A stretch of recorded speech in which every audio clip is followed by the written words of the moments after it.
lu kan pegang Bitcoin 70% dari seluruh portfolio lu gitu Ya, kan. Nah, apa sih yang bikin lu yakin banget sama Bitcoin?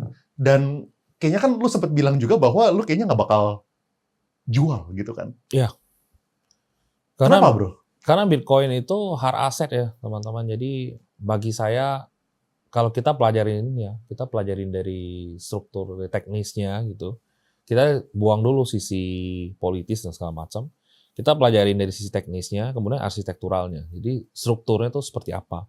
Karena kita maunya kan decentralized ya. Jadi Bitcoin itu juga kan pakai konsep proof of works ya. Jadi konsepnya itu proof of works itu orang mesti spend melakukan suatu aktivitas dulu baru bisa menghasilkan Bitcoin dong. Nah, yang dia spend tuh apa? Dari waktu, energi, ongkos, semua biaya sama chipset-chipset yang kita garap gitu ya, kita manusia ciptakan ya, yang sekarang sudah high tech banget. Kalau misalkan 14 tahun yang lalu, lu bisa mining hanya pakai CPU ya mungkin pakai Pentium Core biasa juga udah bisa gitu. Karena masih 14 tahun yang lalu gitu kan. Itu berkesinambungan dengan hash transaction-nya, hash power-nya, tingkat kesulitannya. Karena setiap halvings kan itu yang terjadi. Jadi berlipat dua kali, berlipat dua kali. Otomatis reward-nya turun terus tuh. Reward-nya turun karena ada kesulitan yang mesti kesulitan transaksi atau settlement yang harus diselesaikan. Makanya itulah yang ini maaf ya kalimatnya agak menjelimet gitu ya. Karena memang harus begitu gitu.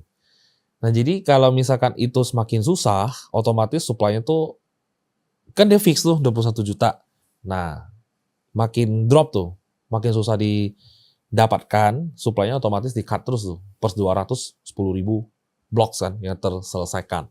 Jadi per blocks itu satu blocks isinya adalah transaksi gitu ya, kumpulan transaksi, settlement blocks sudah kelar, yang less than 5 megabytes ya, dan ciptakan blocks kedua, ketiga, keempat, ini berantai terus tuh. Maka namanya blockchain kan.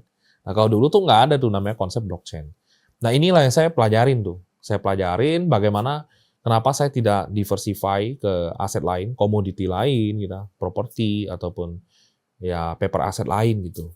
Adapun itu porsi yang sangat kecil gitu, yang ya saya tidak usah dihitung lah gitu. Nggak akan ada guna juga buat gua gitu, karena saking kecilnya gitu ya.